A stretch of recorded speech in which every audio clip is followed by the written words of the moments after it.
17.359. From Northampton, Pennsylvania, car number 48 for Tony Hirschman. Starting on the outside of the front row will be the 2003 Whelen champion in the Whisk Snuggle Ford. Car number 2, driven by Todd Zegedy. This gentleman cut his teeth here at the Stafford Motor Speedway. 3 generations of Sylvesters have competed with race cars that have had success here at Stafford. The TAS Country Homes Chevrolet. From Lebanon, Connecticut, the talented Zach Sylvester will be starting back in 3rd. One of the talented rookies in the field. He is 7th in the rookie standings aboard car number 73. In the Stewart's Automotive Chevrolet, starting 4th is John McKennedy. This gentleman might be considered a long shot. Well, he's been there and he's done that before in the past. But if you look back at the greatest race in the history of spring, you'll discover that he was a factor, a big factor.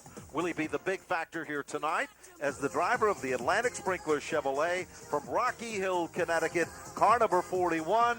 They call him the Reggie Ruggiero. Another rookie driver in the Whelen Modified Series who got his career up to speed here at the Stafford Motor Speedway. In the Major Motion Silk Plumbing and Heating Chevrolet, car number 19, driven by Ronnie Silk. 7th starting spot goes to a man who hasn't had the best 2006 season. He's been fast, he's been consistent, but he hasn't been able to put it all together. Driving the Huntington Honda Chevrolet from Jericho, New York, car number 18, Donnie Leah. This driver finished 2nd on July 4th in the Connecticut Classic. Tonight he's driving car number 12, the TS Haulers United Crane Chevrolet from Howell, New Jersey. It's Jimmy Showtime Blewett. 9th starting spot. Willie almost tasted the sweets of victory. Fact is, he was there, and he did take a big bite out of the competition at New Hampshire International Speedway.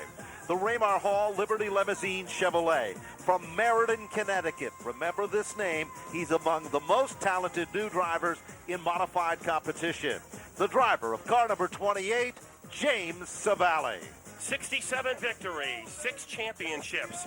Those are the credentials for the driver of car number 16. Tonight he starts with a 43-point lead over Ted Christopher. 11th starting spot, John Simlick, Caldwell Banker Chevrolet. He is the 2nd generation driver behind the wheel of car number 5 from Lisbon, Connecticut, Chris Pastriak. This driver has 16 career victories. Tonight he's aboard the Redline Oil Ron Bouchard Auto Chevrolet, car number 10, driven by Eddie Flutke Jr. 2nd generation driver, son of the champ, the Furnace and Duck Dodge. From Northampton, Pennsylvania, car number 59 for Matt Hirschman. This driver finished 5th at the Spring Sizzler from Manchester, Connecticut in the Frasco Fuel Red Oak Construction Pontiac, car number 1. Here is Rob Summers. He knows Stafford well. He's came, he saw, and he's won here at Stafford. He sits behind the wheel of the Bob Garbarino Mystic Missile. The Reynolds Auto Wrecking Dodge from Broadbrook, Connecticut. One of Stafford's best, it is Jerry Markey. The 2004 Rookie of the Year will be starting 16th in car number 21.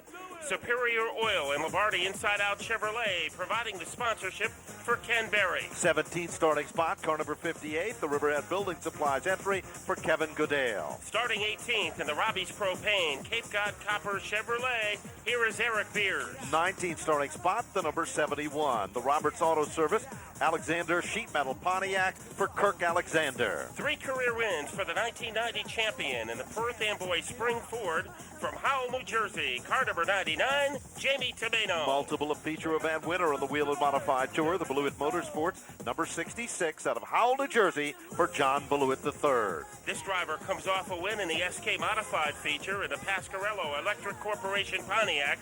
It's Kenny Horton. Off turn number 4, we are about to go green. Ladies and gentlemen, the New England Dodge Dealers 150 is racing down into turn number 1.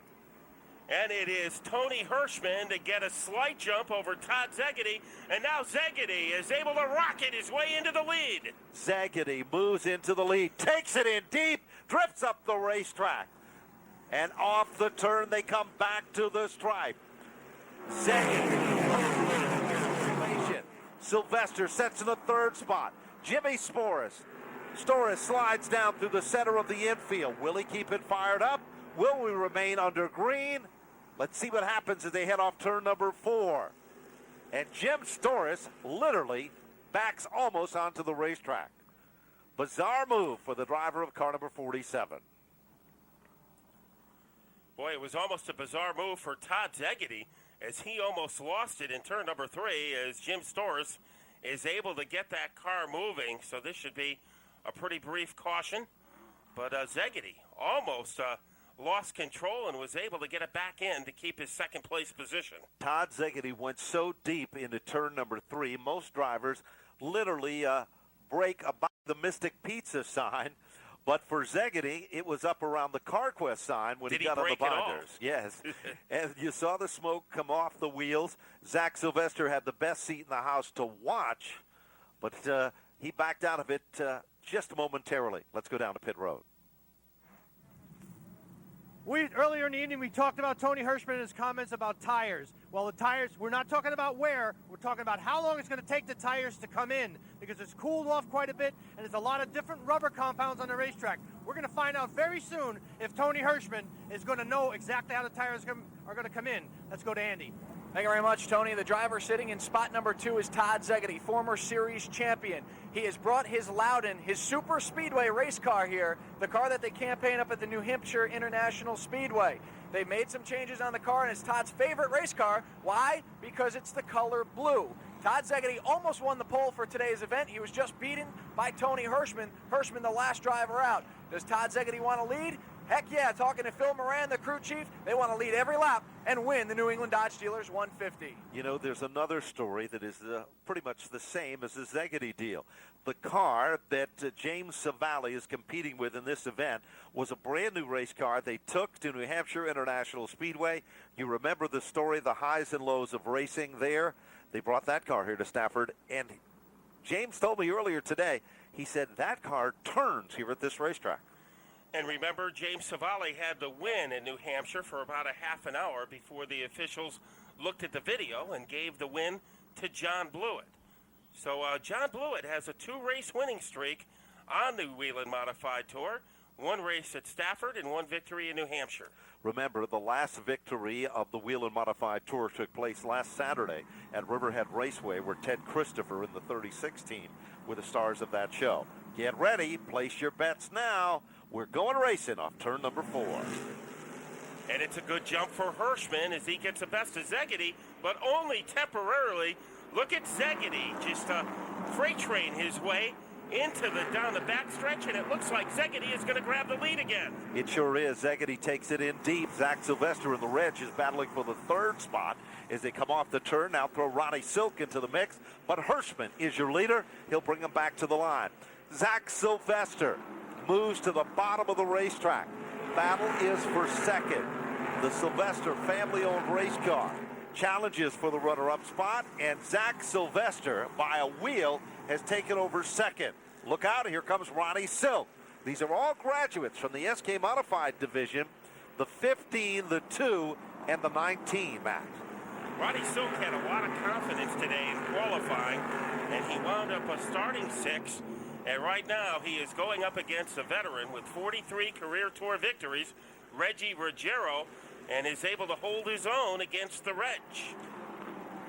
So Ronnie Silk guards the inside, making Reggie work for it in the outside lane.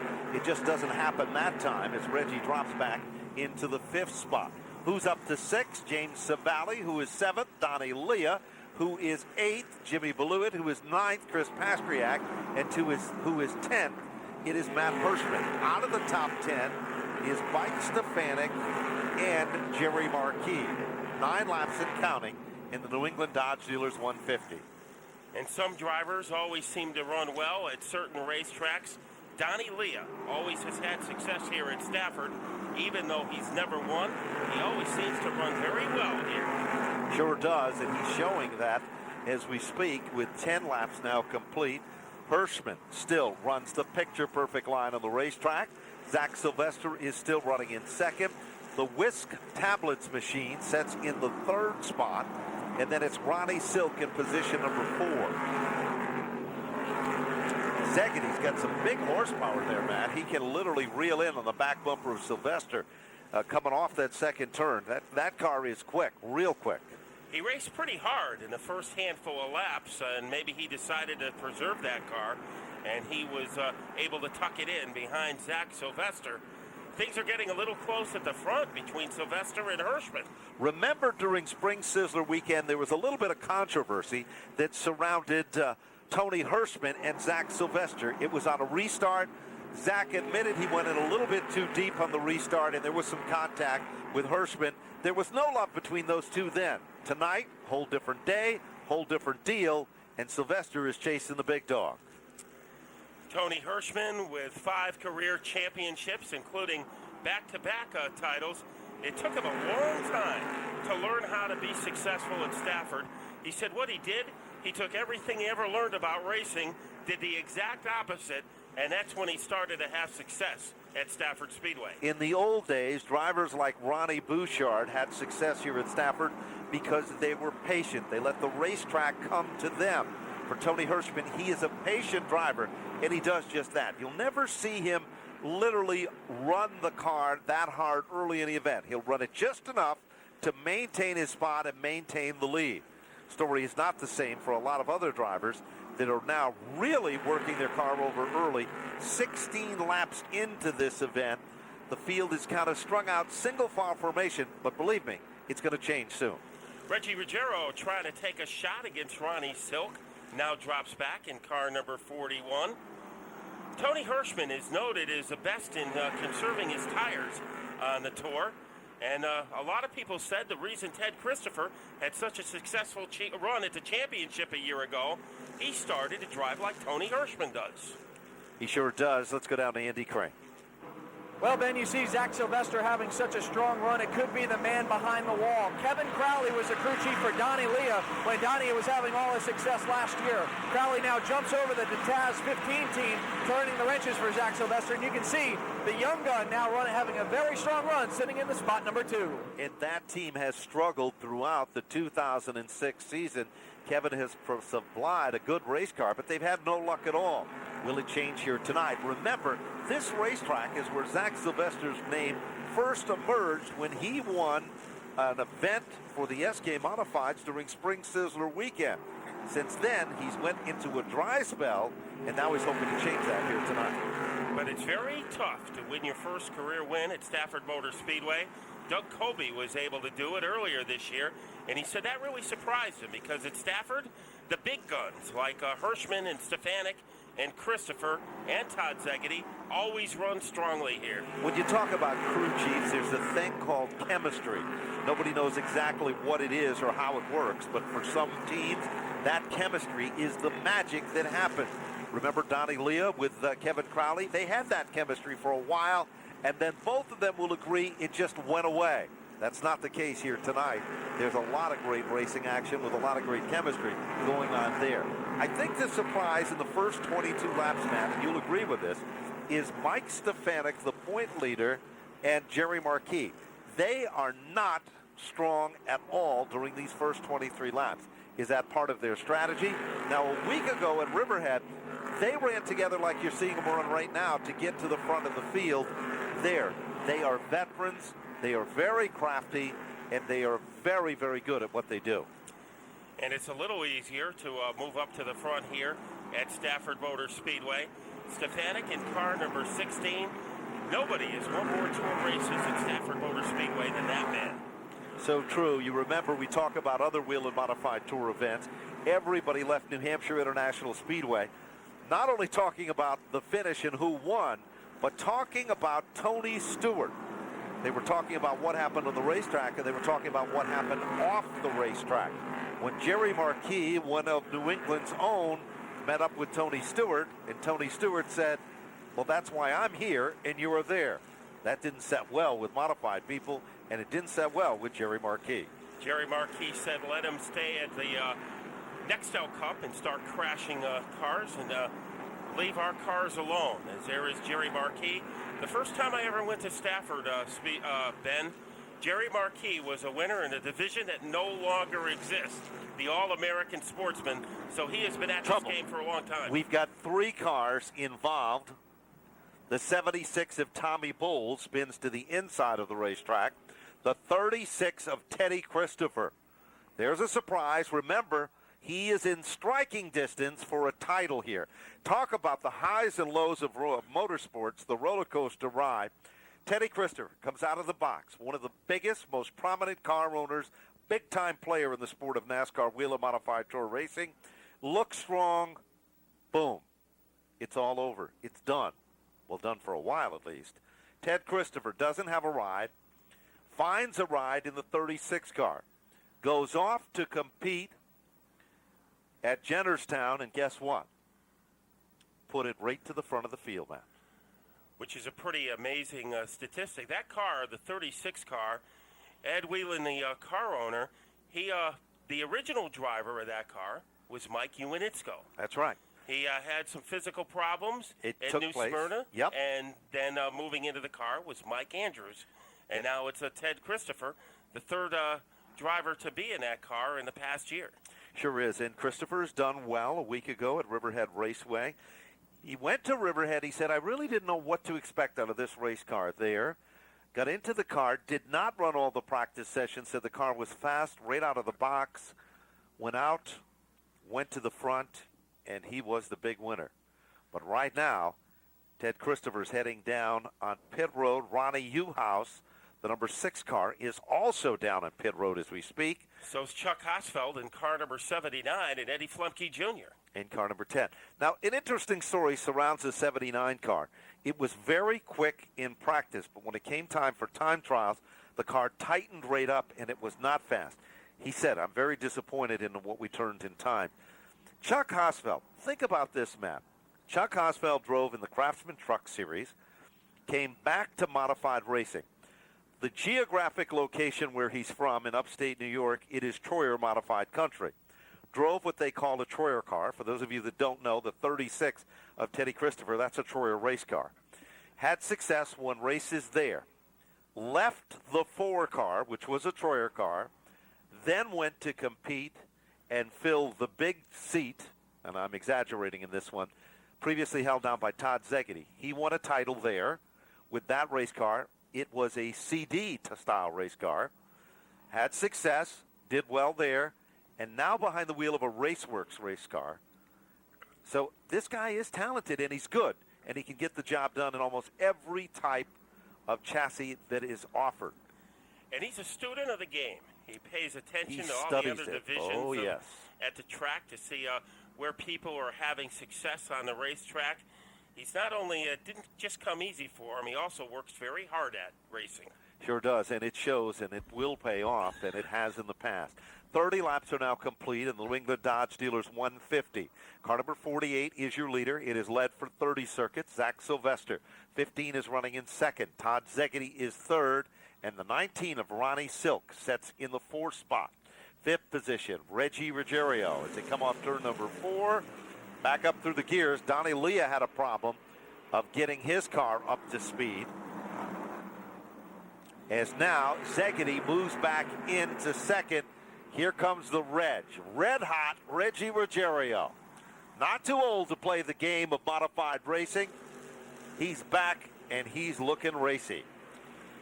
And it seems in every race at Stafford this year, Reggie Ruggiero has been a factor as he moves underneath Todd Zegedy, or Zach Sylvester to take over the number 3 position. Zach Sylvester came off the second turn really strong that time, then thought twice of it and then pulled it back into formation.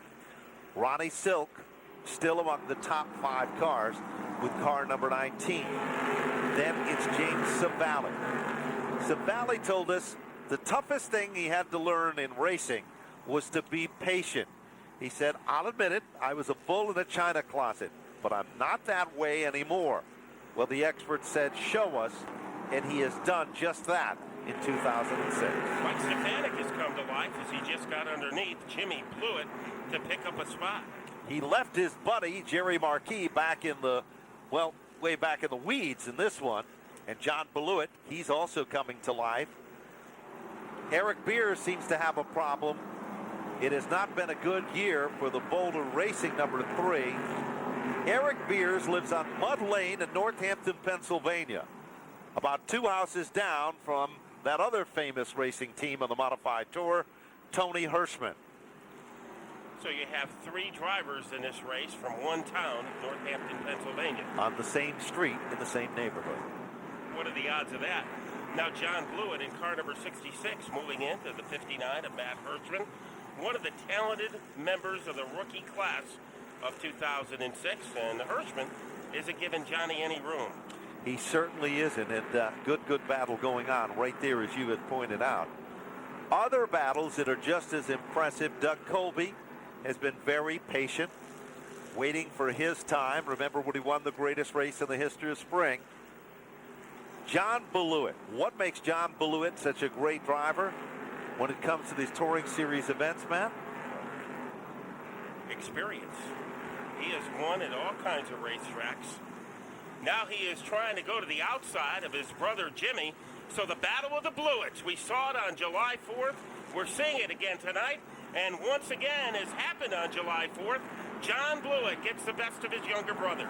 Jimmy Blewett told us last night that for a while his family only seemed to focus on the big brother and didn't pay much attention to the little brother. Well, all little brothers say that about their big brothers.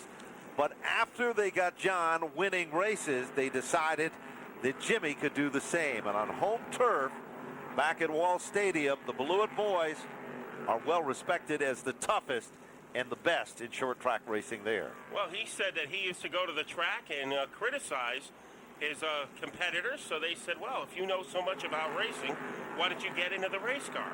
So he did, and in a period of about 5 years, he's got over 30 victories.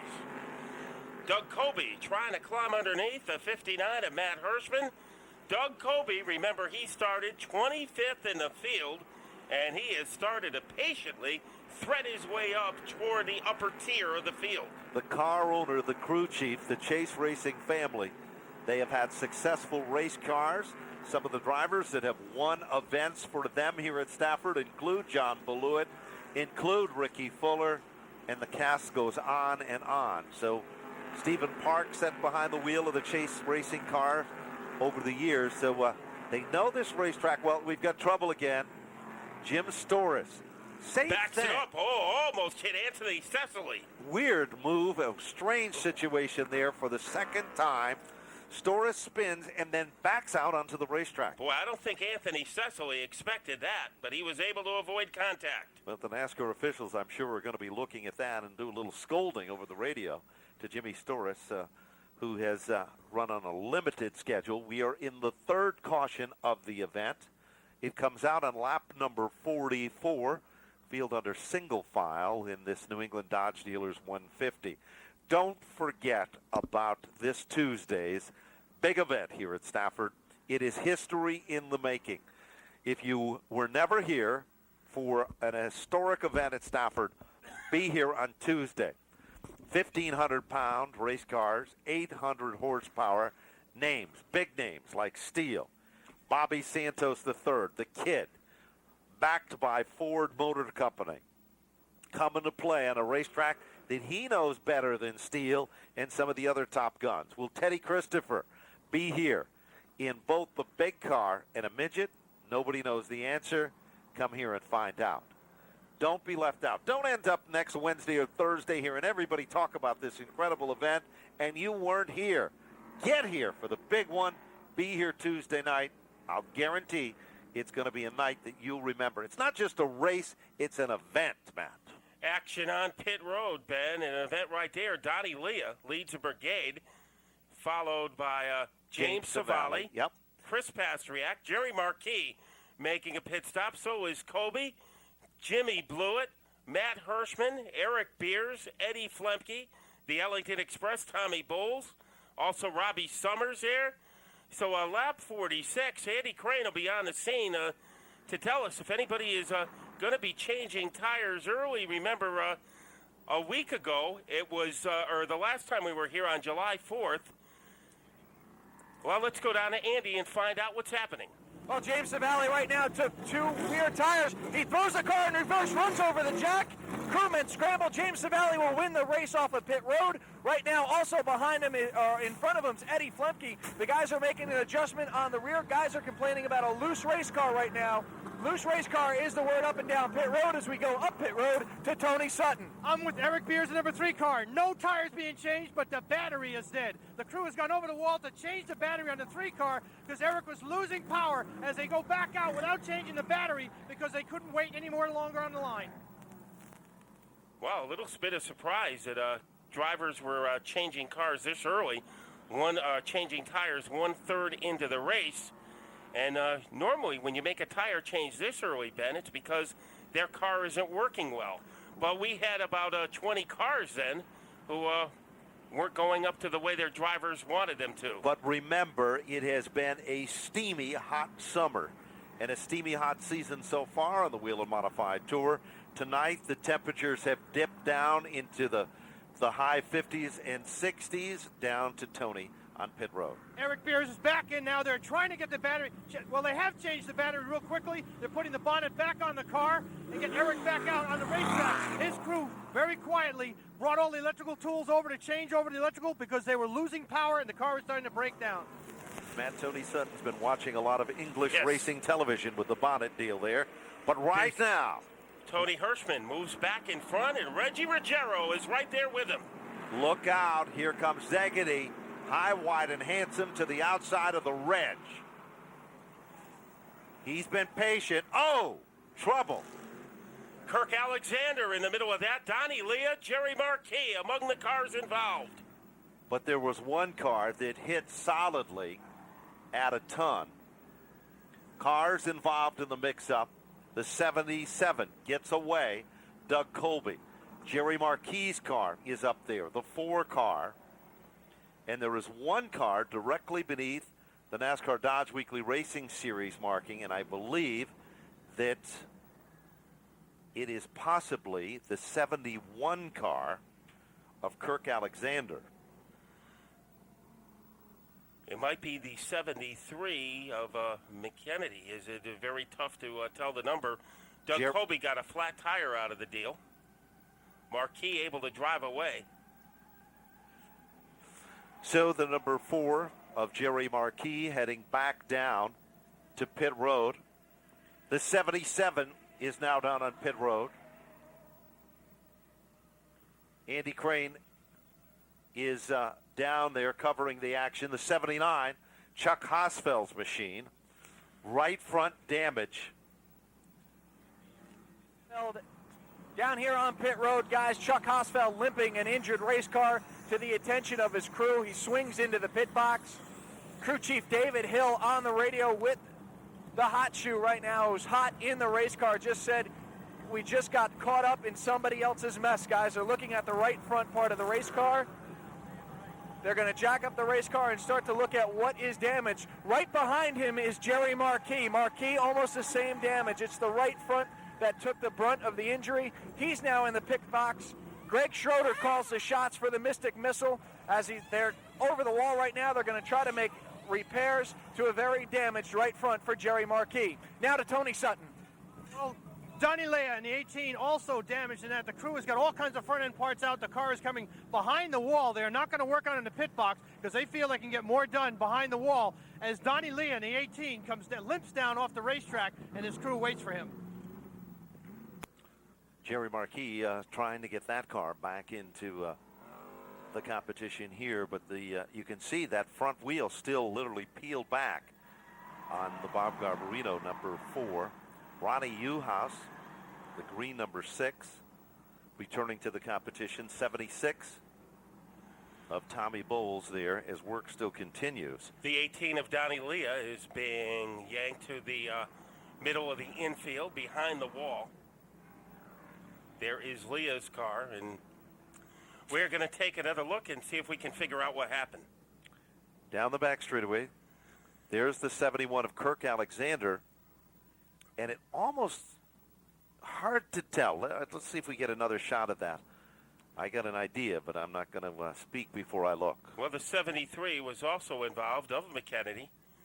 Started fourth in his race and never really got it going tonight, the rookie driver in car 73. Here's another look at it, and keep an eye on Kirk Alexander, car number 71. Rammed that McKennedy car pretty hard. And there is possibility that something might have broke on the Kirk Alexander car. And let's go down to Andy Crane. He's right there with Jerry Marquis' team. Andy? Well, Jerry now behind the wall, and Jerry, a tough break for you, bud. Take us through what happened. No, everything got bottled up there in turn 3, and I couldn't get out of it. Didn't know exactly what all happened there, but we just, it's just a bad night here again at Stafford, and we're just hoping to have a good finish tonight. Tough break for Jerry Marquis. Now let's go to Tony Sutton. Almost an identical situation taking place with the 18 cars. Donnie Leah sits in the seat. The crew has got to replace all the suspension components, including the shock and the spindle, on the right front of the number 18 car. They have got all the parts out on the ground ready to do it. But I'll tell you what, a lot of stuff has to happen to get the 18 back out on the racetrack. Now heading down the pit road is car number 10 for Eddie Flemke. This is not a scheduled stop as well, so work still continues. We are under a yellow flag situation, 53 and counting. Let's set the field for you. The leader for those 53 circuits has been the number 48 machine for Tony Hirschman. Currently setting in second is the 41 of Reggie Ruggiero. He started in the 5th position. Third is Todd Zegedy, started second, currently is third. 4th position is the 19 of Ronnie Silk. 5th position, he started in the 3rd spot, is Zach Sylvester. And then we go to the number 16, the point leader, Mike Stefanik. This guy knows how to run for titles and run for points here, so he's no stranger.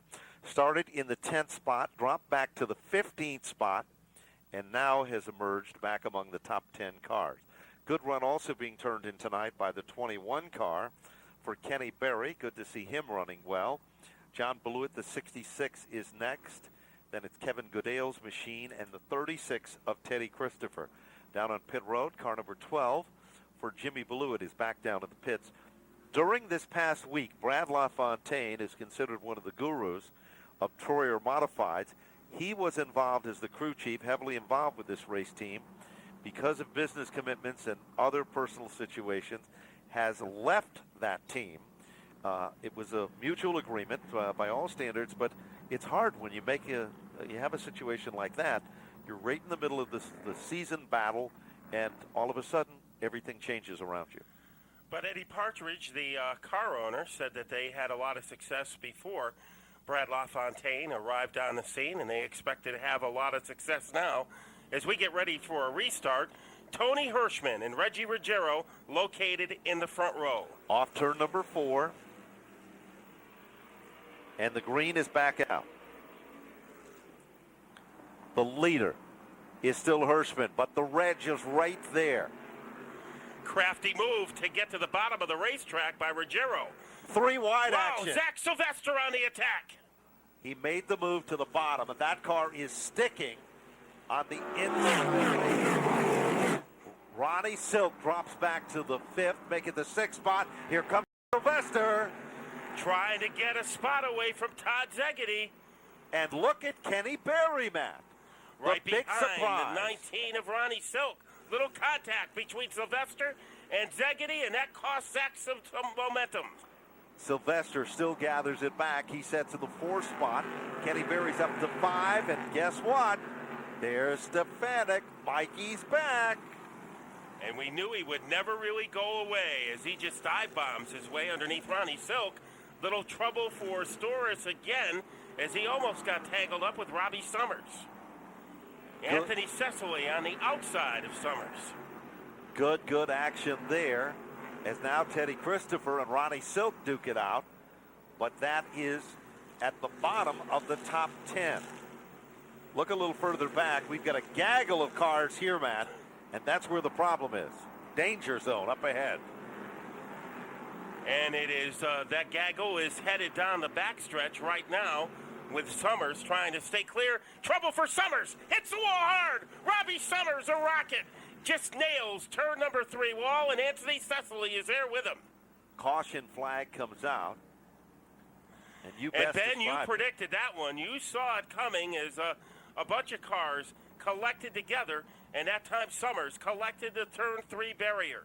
And he literally spun around, did a 360. We see him moving inside the car. Yep, 5 cautions in the event. Anthony Civali trying to get down on pit road, but the number 1 car, the Frasco-owned race car, hits at a ton, and we see Robbie Summers gathering his thoughts, and they are definitely not pleasant thoughts there, with 60 laps, 5 cautions, and we're going to take a look at it on our Diamond Vision screen now.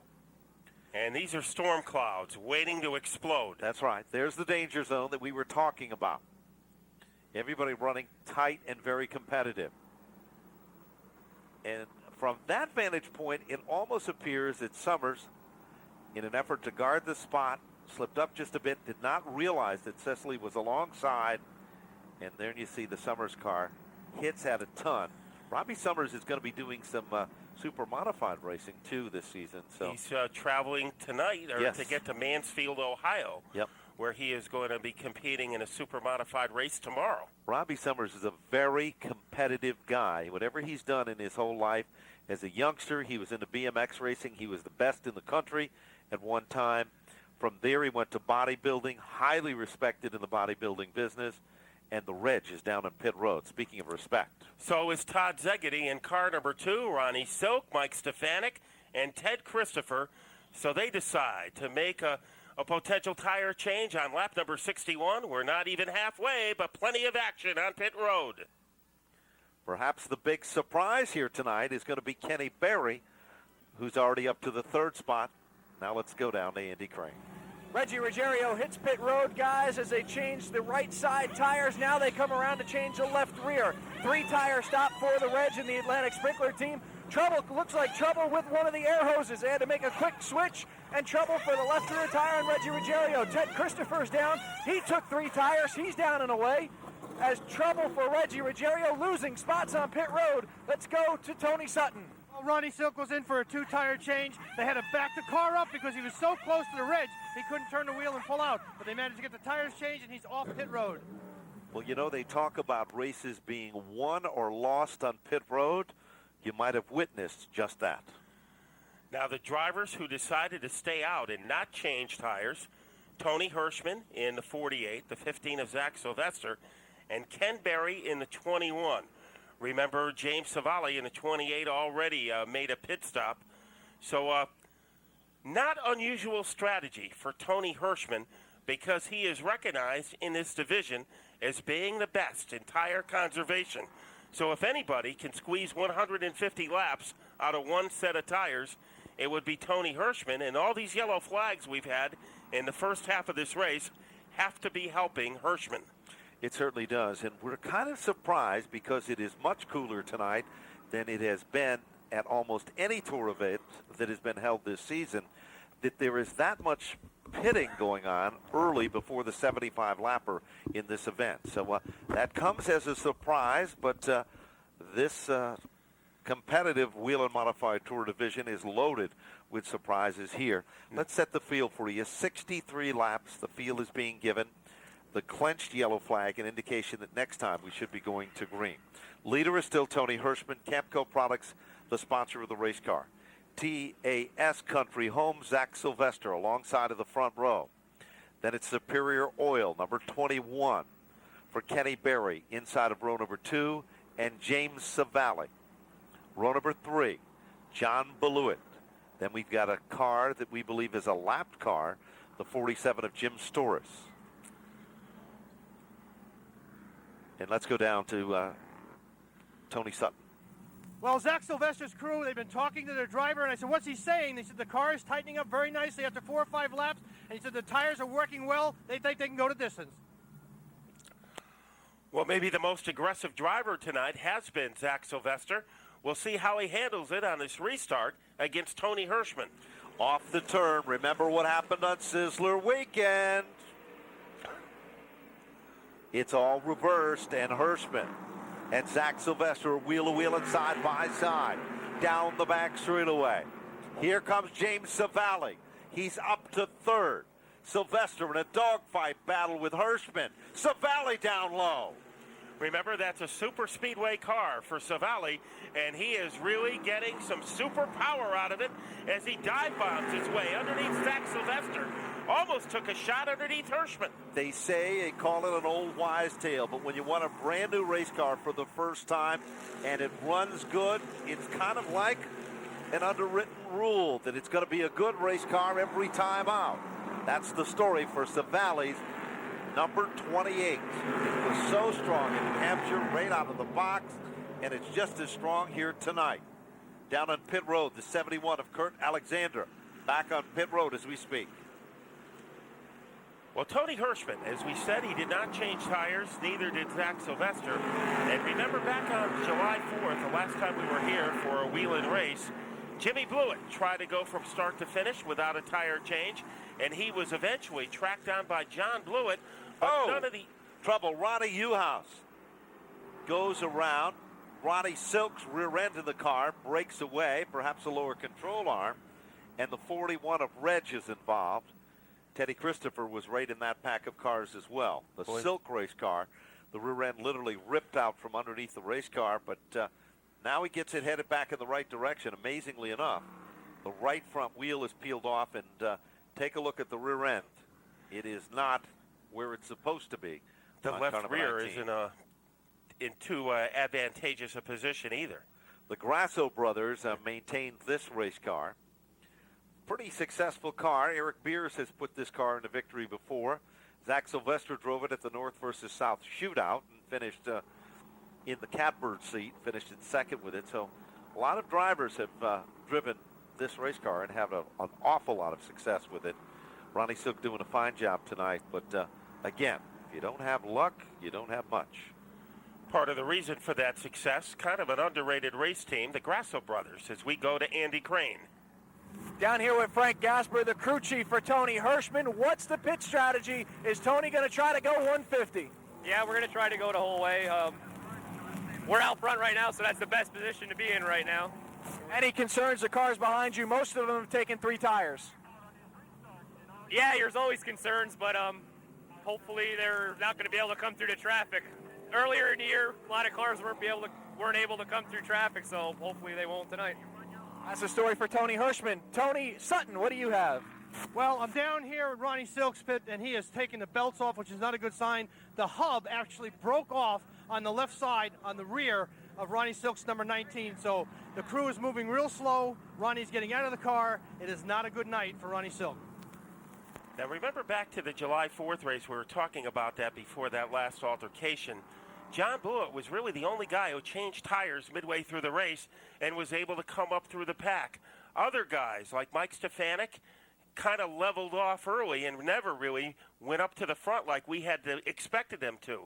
So sometimes those new tires can work to your advantage, and sometimes, after a few laps, they wear out and you really don't have much of an edge at all. Tony Hirschman isn't going to give up track position, especially after he saw the trouble guys like Reggie Ruggiero have had going through the pack. Let's go to Andy Crane as he's going to talk about tires with the Todd Szegedy crew.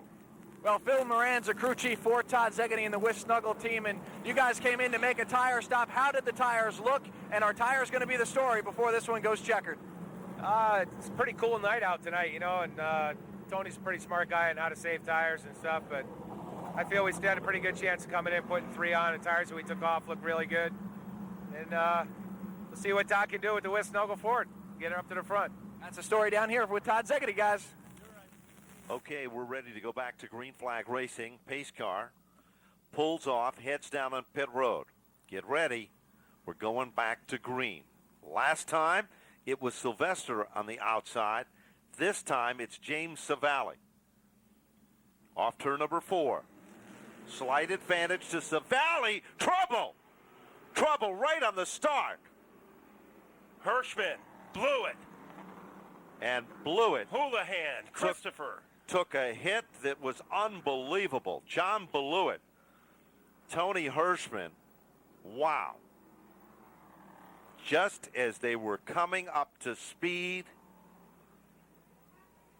And John Beluit's race car is severely damaged. And Tony Hirschman, the leader of the event.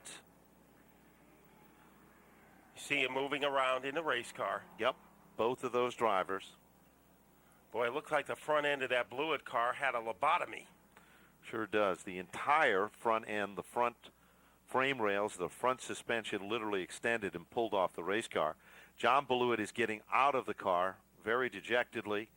Goes over to Tony Hirschman, making sure that Hirschman is okay with that. But shows you how quickly it all can change. Speaking of quick changes, Teddy Christopher's got a wheel peel back in car number 36.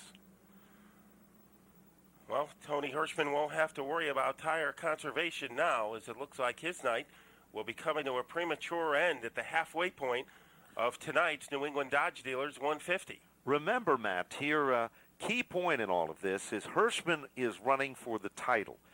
That's the most important ingredient into him. He's won here before at Stafford. Winning is important, but running for the title is a big deal here. So if there is any way possible after a solid hit like this, they're going to try to get that car back out to get some more points. We didn't even notice, Matt, that the other car involved was Jimmy Beluit with the number 12 car.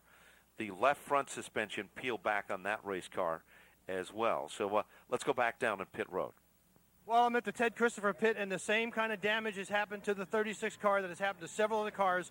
Front suspension on the right, damage on the 36 car. The crew is assessing it right now, and it looks like the officials want them to bring it behind the wall as the crew now backs off, and they start to gather up the tools and the parts they need, including a spindle, to get the 36 back on the racetrack. We are under a red flag situation, just being issued by the NASCAR officials, and Tony Hirschman now out of his race car, looking at the damage done to that race car as well. Let's take a look at the Diamond Vision screen here and see if we can figure out what happened, Matt. Well, Tony Hirschman, our leader, starting on the inside. They're evenly matched now. Looks like any other restart that you would see here at Stafford. They come off the turn. The outside lane starts to go. The inside lane does not. And Hirschman comes across the racetrack. Jamie Tomato also involved in that. Yep. Let's take a look at it again here. This is the inside look at it. And it almost appears, they'll be talking about this one for weeks and weeks to come, that as Hirschman tried to get the car in gear, it did not go at first. Let's take a look at it again. And Hirschman, a little bit wow, did off he really the pace. Plant John Blewett? Yep. And there is the number 10 car. He got away on the inside. Jimmy Beluit was stuck there as well. So tough situation for Tony Hirschman. And now another look at it again here. Civali goes. The outside lane goes.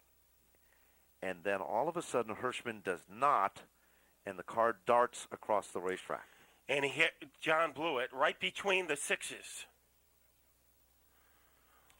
Once again, we're going to take a look at this from our camera perched on the inside of the racetrack. And you'll see Hirschman hesitate and then twitch across the track. And he just hit Blewett right between the 6 and the 6 and took him into the wall. Now, there it is again. It looks completely normal. No problem there. Everybody's lined up, bumper to bumper. And wow, John Beluit hit at a ton. And we're going to emphasize that, call it 2 tons. That was an unbelievable hit. There's Hirschman's race car. Hirschman's race car appears to be damaged. How severe? You look at the right side of the car from our vantage point, and it looks like the damage is mostly done to the right side. The right rear on the car bent back and broke back as well. But so remember, if you were a betting man, do you think you could get that car back out onto the speedway? That's a tough call because as you look at those race cars, what appears to be minor damage becomes heavy damage whenever you're working both front and rear of the race car. You've got to try to get it back together. Andy Crane, please. Down here with Ted Christopher real quick. Teddy, some scrambling up there on the front of the field. Take us through it. I don't know. I really didn't see it. All I know is that Hirschman got a little messed up and caused a big jumble up, and we got the right front and a bunch of stuff hit here. Tough break for the driver who comes in second in points as we now go with an update with Tony Hirschman to Tony Sutton. Well, I talked to Tony Hirschman as he walked across pit road and back toward his crew. I did get some comments from him. He said, I'm supposed to start the race. Lead. I got pushed so hard I could not control the car, and the car started to turn, and everything after that just was up in the air, upside down, and all around. Well, they say the only people that knows exactly what's going on are the drivers themselves. So they were there, they experienced it, and their opinions count the most. So there you've heard just some words of wisdom from Tony Hirschman and his car. Here's the Blewett, number 12 machine for Jimmy Blewett. Damage done to the left front suspension on that race car. That damage does not appear to be that severe, but who knows? Jimmy Blewett looking at the left rear at this point. They fired the cars back up. We are back under yellow. The red flag has been pulled off at this point. Jamie Tomeno on pit road and looks to pull back out in the competition. Work continues to Donnie Leah's car and several other cars involved.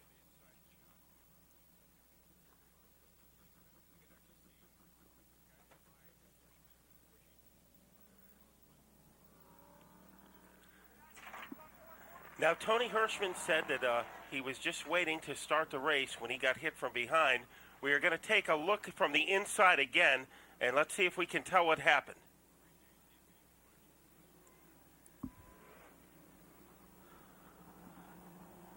Well, I've seen that about 10 times, and I still don't know what to think. Did Sylvester make enough contact with 48 to cause him to lose it against John Blewett, or did he have troubles? I think you have to go back to Rule 101 or something in this. The leader is supposedly the car that sets the pace. Were they up to speed? Here's the 20 questions no one will know the direct answer to, and so forth with it. So let's take a look at it again. One thing for sure, Civali on the outside accelerated before Hirschman did. Yep, he did. There's no question about that. But was he trying to get away, or what was the story there? The Houlihan car is down at pit road. Some work continuing there. It's just very strange because for years, Tony Hirschman was always so smooth and so stable on those restarts. I could never recall, and all the times we've seen him over the years, him having trouble getting up to speed on the restarts, and we've seen him start many of these races on the front row. Jamie Tomeno, as that car looks like an accordion as it comes into pit road. Sure does. Tomeno, one of the great all-time veteran drivers, a former champion in modified series competition here. Back down at pit road. Well, there's no question about it tonight. There has been a ton of action on pit road, and Andy Crane is down there with one of the Blewett brothers. And showtime, a rough start for you. Take us through that restart, and what did you see happen?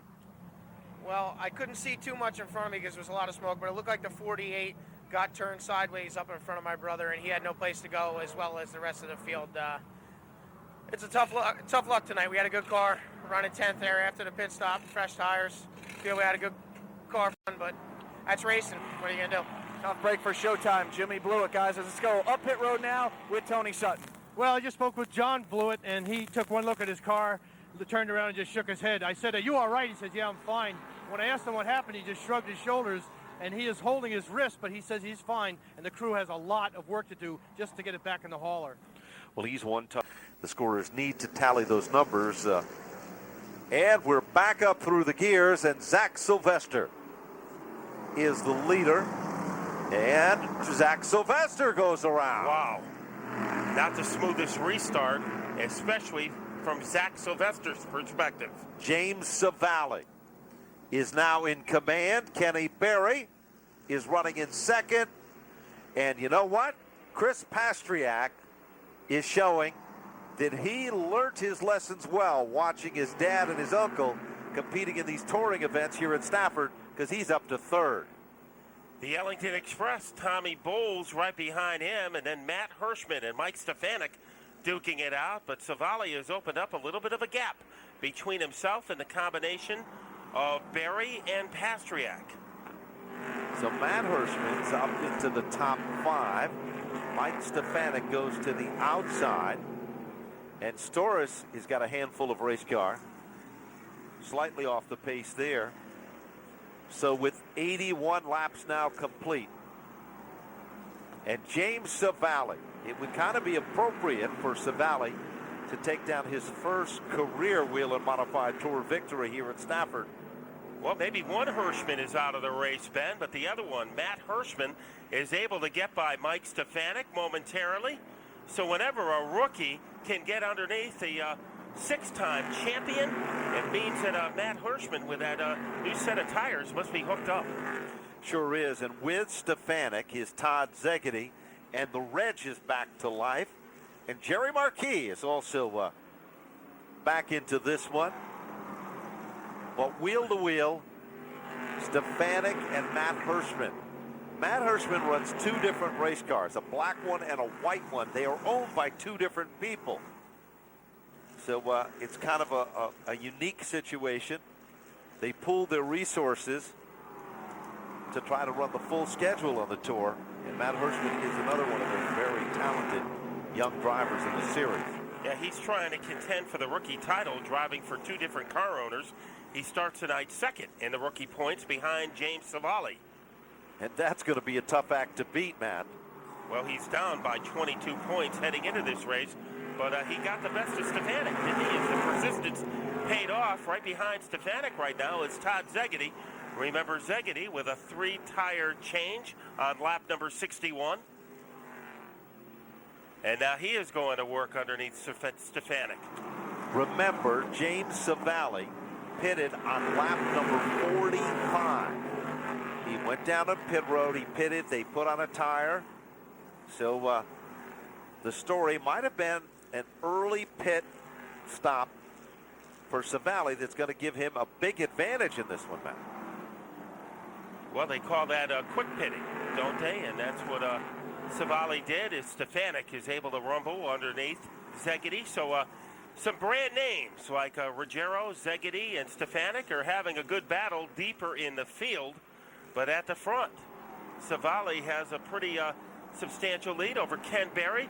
Chris Pastriak, a very interesting story. At the start of the year, Chris Pastriak had planned to make a run for the rookie championship. Yep, that's right. They had trouble qualifying for races. So they kind of cut back on their tour schedule, came back tonight in that family-owned number 5 car, and this is Chris Pastriak's best run ever in a Whelen modified race. If you looked out and you didn't know who was behind the wheel, you'd think it was his dad with years of experience of running that car here at Stafford and running right up front. But tonight, Chris Pastriak is showing his stuff. In front of him is a former Rookie of the Year on the Whelen Modified Tour, Kenny Berry. Talk about a guy who hasn't had much luck, always has a fast race car, but just never seems to get the breaks. But tonight, it's working in his favor. Well, Ken Berry has a Whelen championship, but as a crew chief, when he was a crewman for Mike Stefanik on one of his championship runs. Sure does, but tonight he's running a very strong second. A little further back in the field, Jamie Tomeno and Anthony Cecily duking it out there. And then it is the Houlihan car and Zach Sylvester. So Chris Pastriak running third, Ben. This is his 5th tour race that he has attended this year. He didn't qualify for 2 of them, and in the other 2, he finished 24th and 30th. So to say that this is his best tour race ever would be the understatement of the season. Sure would. You know, early in this event, we saw Tommy Bowles avoiding a situation. He spun off turn number 4. Looked like he would not be a factor at all. Boy, were we wrong. Because Tommy Bowles is back in true form, setting in that 4th spot. And it would be appropriate, as they own 2 Chrysler Dodge dealerships on this New England Dodge Dealers night, that Bowles would have a great run here at Stafford. Well, we were talking about Chris Pastriak, and Andy Crane will have more.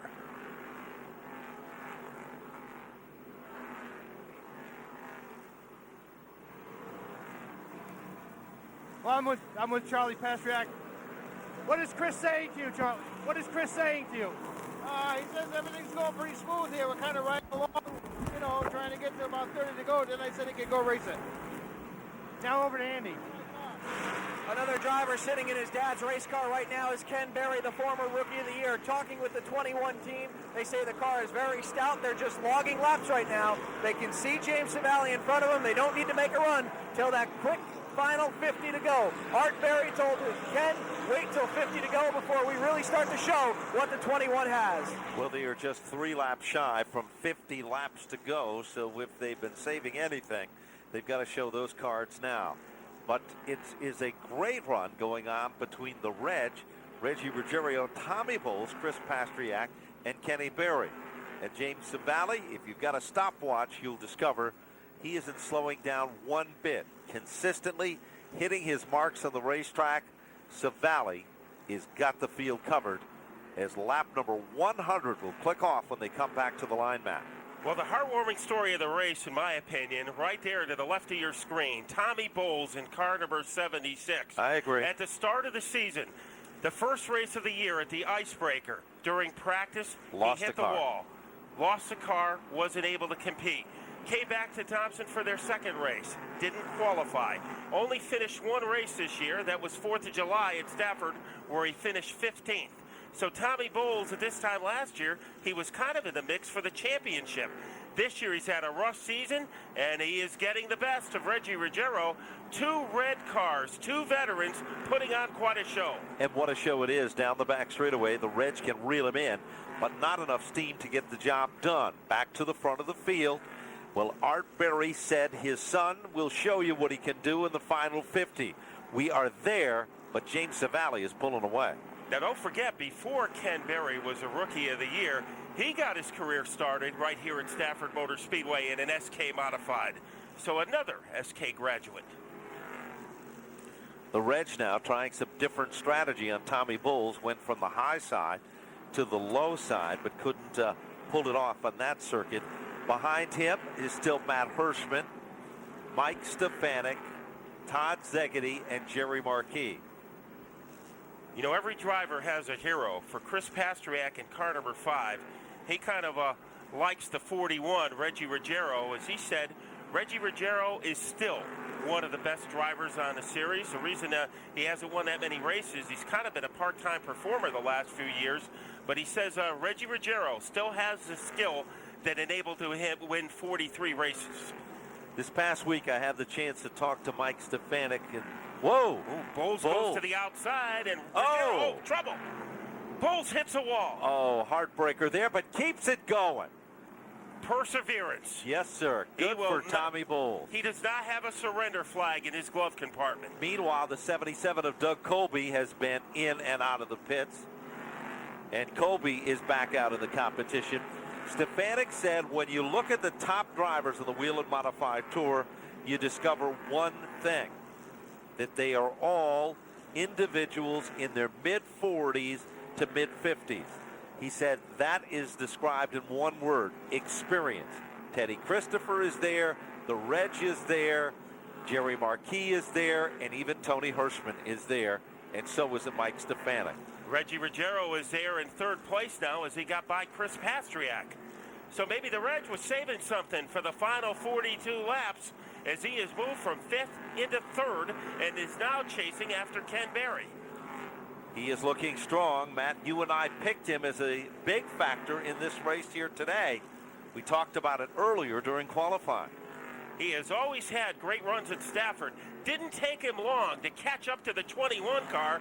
Reggie Ruggiero, right now, at least to the naked eye, Ben, has the fastest car on the speedway. It sure does appear that way. And remember when Art Berry was talking about somebody saving something? Well, Reggie Ruggiero is down to the final 40, and he's showing something right now. I think that car is a little loose, but Reggie is so good, he is able to keep it under control. Not too many drivers would be able to do that. Remember, a loose car is a fast car. Well, that's for time trials. But for race setup, you don't always want it that loose. But the Reg is there. Now he's going to go to the outside of Kenny Berry. Wow, that car is really running strong. I think the tires that Reggie got really came into play here as those tires have come in. I'm surprised maybe Todd Szegedy hasn't become a bigger factor than he is in the 2 car. Now Reggie goes to the outside of Berry. Good run there. Watch down the back straightaway. Look at the Reg here. Big steam, and the fans love it. Did somebody turn the calendar back to the 1980s without telling us? Reggie Ruggiero in second place with 37 laps to go. Our vantage point from Broadcast Central, you can tell who was around when Reg was the king of his game, because when he made that move, they were yelling and jumping up and down in their seats down to Andy Crane. Reggie Ruggiero on the radio to crew chief Rob Barney, saying the car can work anywhere he wants to go. He knows it's showham time, so he's going to try to reel in the young gun James Civali. Remember, guys, this is the first year Reggie Ruggiero is back on the tour full time in the 41 car. So look for Reggie to have a strong run here in this New England Dodge Dealers 150. Now to Tony Sutton. Well, James Civali's crew chief, Don King, just told me that they're saving a little bit of rubber for the end, but the car is running anywhere he wants to run on the racetrack, and he is well aware the 41 is bearing down on him. Well, the fact is both of these competitors were in about the same time to get tires, and they pretty much have about as much tire left, each one of them. They have not worked the cars that hard. James Civali, just as reported, is starting to pull away. Coming up on lap traffic, Donnie Leah. And will lap traffic be a deciding factor in this one, Matt? Could be the equalizer, giving Ruggiero a chance to cut the deficit between him and that 28 car of Civali. Reggie, remember, went for tires on lap number 61. Almost got involved in that incident that took out Kirk Alexander and John McKennedy, but he was able to avoid contact, and he really looks tough. He is really closing in on the 28 car. If James Civali has been saving anything, he better show it now and real quick about it, because the Reg is the fastest car on the racetrack. Think the color red, combine it with the Reg, and he is the guy to watch. 119 just clicked off in this 150-lap event. You don't want to save too much to the end if you're James Civali, because you don't want that man, Ruggiero, getting too close to you. But he continues to eat away at that Civali advantage. Remember what he told Andy Crane. He said to his crew chief, the car will run any place I put it on the racetrack. And the Reg knows this racetrack like the back of his hand. James Civali comes up on Ronnie Uhouse. Lap traffic, they are 3 wide. Down into turn number 1. He was able to thread the needle between Uhouse and Chuck Hosfeld. Now Ruggiero in the same predicament. Able to get by Hosfeld. Able to get by Uhouse. And now there's nothing but racetrack. James Civali slipped way up the racetrack. Look at the grandstand. They're jumping up and down in the aisles. The Reg is getting within striking distance. Civali's race car in the last circuit went into the bottom and drifted up to the top. Will it do the same, Matt, this time, or will he hold it back down? Some of the great comebacks in Stafford history have been made by Reggie Ruggiero in races like the Spring Sizzler, in the Memorial Day Connecticut Classic. Right now, he is within handshaking distance of James Civali. And the fans love it. Reggie Ruggiero. He's back out of retirement. Lets him know he's there. A little bump, and look at him shouting and yelling in the grandstand. The Reg is all over James Civali. New versus old. It's a whole different deal here at Stafford tonight. There's the Reg to the inside. Reggie with a little twitch on the backstretch. Civali guards his spot. 125, 25 to go. Remember when they told us that 50 was the marker? That if they were going to show their cards, they would. They were wrong, because the final 25. The Reg lost some valuable ground, but will he be able to make it back up? Civali, remember, he had a victory taken from him at New Hampshire. Will it happen here today? Reggie's last win was in 2004, 2 years ago, and he fell back a little bit, but he is still within striking distance of that 28 car. You know, Reggie is pretty cagey. He might fade back for a while, get those tires a little cool, and then make another charge at Civali. He's closed it all back up. Civali still guarding the spot. Their spotters telling him what to look for and how to do it. The Reg in a zone all by himself looks to move in to challenge. You know, it took a while for this race to get up to speed tonight, Ben, but it turned out to be a classic matchup. The rookie, James Civali, against a guy with 43 career victories, Reggie Ruggiero. Tony Hirschman back out, looking to pick up a couple of extra points. Here comes Reggie, down low. Down into turn number 1. Shifts to the outside. Shifts to the low side. James Civali has got a mirror full of Reg. Down into turn 3. Ruggiero goes up the racetrack. Civali guards the spot. Sparks will fly and tempers will flare. And that bump cost Ruggiero some more momentum.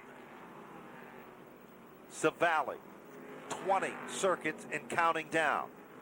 Civali holding off the Reg. Ronnie Uhouse drops out of the competition. Off the turn. The Reg has got him all reeled back in. He's going to try it to the outside. Civali lets the Reg go for it. He's going to make it work on the outside temporarily, and Civali surges back. Civali, bonsai, move to the bottom. The Reg is out on the marbles. He's sideways. And he is able to keep it under control, but loses more real estate between himself and the 28 car. Trouble. The 71 car. They split the field. Whoa! Kirk Alexander's car was literally stuck in the middle lane of the racetrack. Civali's got him back to the line. Civali took the low road, Ruggiero took the high road, and they both made it through. And Ruggiero is starting to nibble away at the back bumper again. James Civali is still in command. Reggie Ruggiero is all over him. Now he's there again, ready to pounce off turn number 4, but it's still Civali. There goes the Reg. Outside, the tough way. Maybe trying to make a slingshot move. No, he's going to keep it outside. He's going to keep it in the lead, and here comes Civali again. Deep into the turn. Civali ruffling the Reg's feathers as they come off that turn. He ruffled his feathers, but he didn't shoot him down. Ruggiero is still there. 14 laps to go when they hit the line. James Civali still guarding the lane. The Reg pulls alongside. Civali takes it in deep. It is the Reg on the outside. Civali down low. Side by side, they come back to the line. Civali still got it.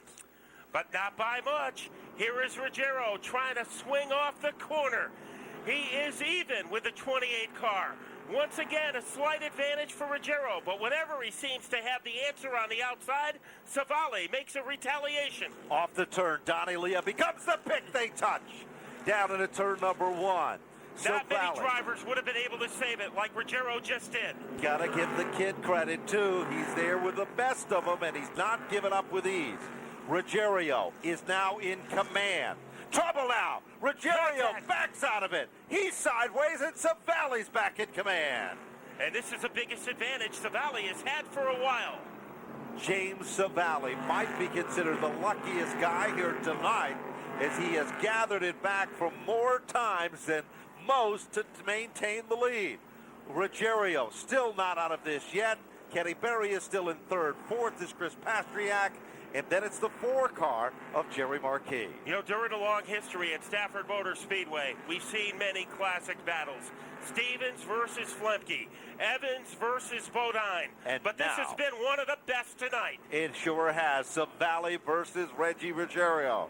And what a battle it has been. 10 laps to go.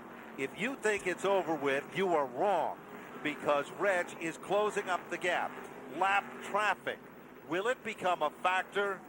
Nobody knows the answer, but hang on to the edge of your seats, because there's still 9 circuits remaining. What poise James Civali has. Remember, this is one of the legends on the Whelen Modified Tour, and James Civali is not intimidated one bit. Civali looks at nothing but heavy traffic in front of him. 8 laps remain in this event. counting them down. What do you think, Ben? I think Reggie Ruggiero is good for one more power surge. He's going to throw one more bullet at Civali. You have to remember that Reggie Ruggiero hasn't been the victory lane in a long time. Some people wrote him off. They said it isn't going to happen anymore. He is so close. James Civali. Lap cars drop to the inside. Ruggiero's going to try it down low. Working the lap car as a pick. It doesn't happen. He tried to use Dick Houlihan as an ally. Didn't work out the way he wanted to. When they hit the line, 5 to go. And Ruggiero has one more good move left in him. Maybe he's going to try it on the outside.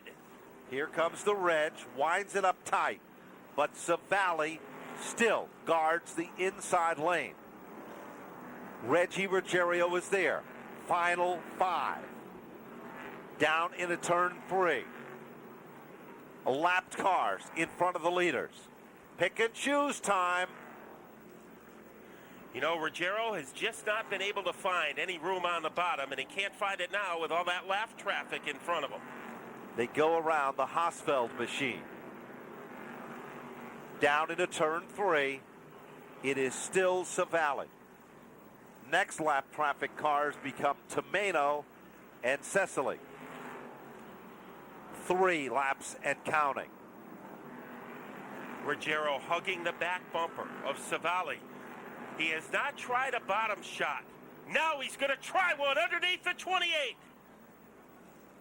James Civali. Oh! Ruggiero in trouble in the grass. Reggie Ruggiero spins to the bottom of the racetrack, and believe it or not, we're still under green. Still under green flag condition.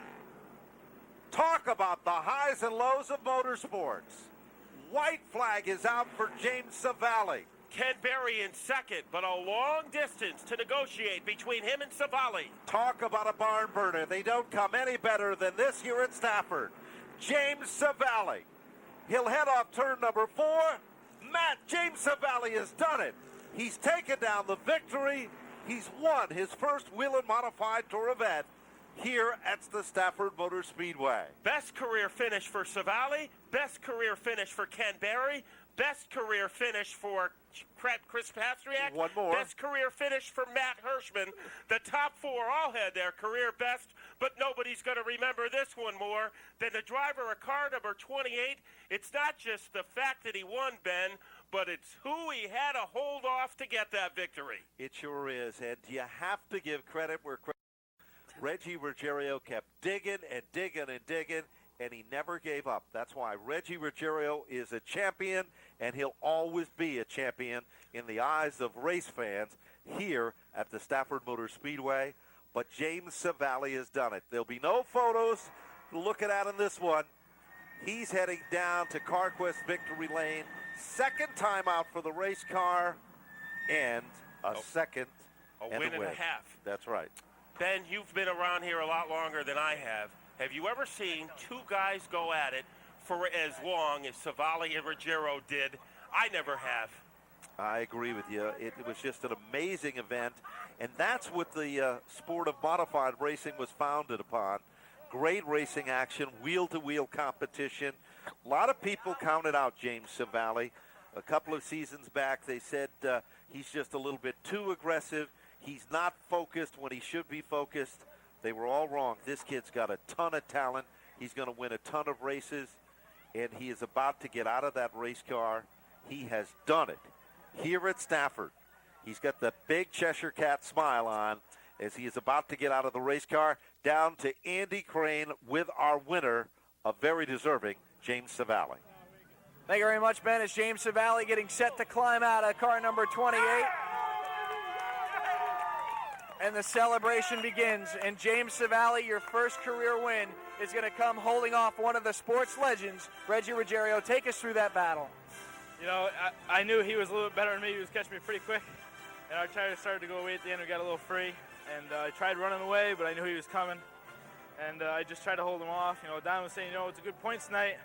But I knew I thought I could hold him off because I know he drives real hard. And I thought maybe I could make him use his tires up, and I think I did. and I don't know, I pulled it off, I guess. Now, there were some incidents with lap traffic where you and Reg had to split some. That had to be some hair-raising moments behind the wheel. Yeah, it's just one of those things you come up on them so fast, you know, maybe they don't know you're coming or they don't know exactly which way to go, and we were coming, and I had to just keep going. I couldn't lift. Well, with everything that happened up at the New Hampshire International Raceway, you get to take 2. This is career win number 1. Again, how are you feeling? Oh, great. I wish we could have 2 wins, but, you know, we didn't even expect to do this well this season, and we got to win, and that's what Don really wanted this season. Now, in the points battle, your owner, Don King, was talking about it. You're in the thick of things still. As a rookie, can that title come home to a rookie driver this year? I mean, it's possible. We got to get some really good finishes like this again. James, I'm sure there's a lot of people you want to thank for getting you here to CarQuest Victory Lane, your first ever career Whelen Modified Tour victory. As congratulations from Eddie Flemke Jr. and James, the list has to be enormous for getting you here to Victory Lane today. Yeah, there's a lot of people. I got to start with Don King for letting me drive this car, Bob Bruno Engines, Raymar Hall, Liberty Limousine, Dr. Nick Perricone, my parents. I don't know. There's so many people. As Don King joining him in Victory Lane. And Don, what is this feeling like? You're now a winner as a car owner in the Whelen Modified Tour. I got to wait 45 minutes and make sure it's for real. They don't take this one away. Don King, ladies and gentlemen, the owner, James Civali, the driver, and he did the driving tonight, holding off Reggie Ruggiero to claim the New England Dodge Dealers 150. Thank you, Andy Crane. And don't forget, after all this excitement of the NASCAR Whelen Modified Tour this evening, they'll be back for the fall final. But before that, CarQuest will present for you next Tuesday, August 15th, the big one. Big cars similar to the traditional Silver Crown cars. They'll be here for a 100-lap event and the non-winged NEMA Midgets and the Art Truck Series. CarQuest, Valvoline Oil, and Stafford Speedway will award a $50,000 prize if one driver can win the midget feature and the 100-lap big car feature. Tuesday, August 15th, you'll want to be here. Andy Crane is here. He's in CarQuest Victory Lane. Well, actually, it's Tony Sutton, but that's all right. Hey, Mr. Barry, that was a pretty neat ride. Yeah, it's about time. I think we finally got a little bit of luck on our side, and you know, we've been running real good the last 3 or 4 races, just had nothing to show for it. Tonight we finally do. And you didn't get wrecked. That's even better. Yeah, finally we can load it up with 4 tires on it, so it's not been too good this year, so hopefully this is a sign of things to come. Now, you must have changed your strategy somewhere through the race because of all the cars that were dropping out. Did you start to reconsider how to attack? Well, we were planning on pitting around lap 60, and then the car was pretty good and it was still tight, so we said, we'll ride it out. And then when Tony and them guys got wrecked, our plan was to pit at 100 if a caution came out, but we didn't need it, luckily. Well, congratulations on second place. Thank you. Count on Sunoco Race Fuels for consistent quality and performance. Make the right choice. Go with Sunoco. If you'd like more information on Sunoco's complete line of quality racing gasolines or to locate the Sunoco Race Fuels dealer nearest you, call New England Race Fuels at 1-860-673-9555 or visit Sunoco's website at racegas.com. Back down to CarQuest Victory Lane and Tony Sutton. Well, Chris Pastriak, a great performance, man.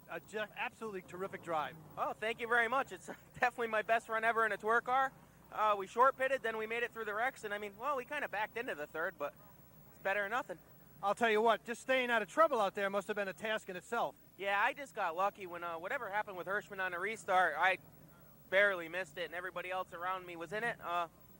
Hey, you know, great crew. They had a great pit stop. I got to thank New England Race Fuels, Sunoco, John Holland, Mike Joy, Charlie Holland, Billy the Kid Performance Engines. Got him a best finish he had in a while, I think, in a tour car. That's great.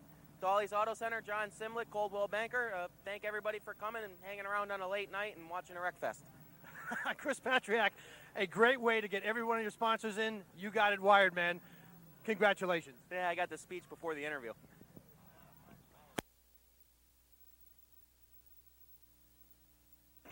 It's the biggest open wheel event of the year. The Midwest Big Cars and non-wing midgets in the big one presented by CarQuest. Witness history Tuesday night, August 15th. The nation's top open wheel pilots like Wise, Coons, Drake, Darlin take on New England's top pilots, making this a border war. They'll all be taking a shot at the Valvoline $50,000 challenge. Don't get left out. Get your tickets now as CarQuest presents the big one. Race fans, when's the last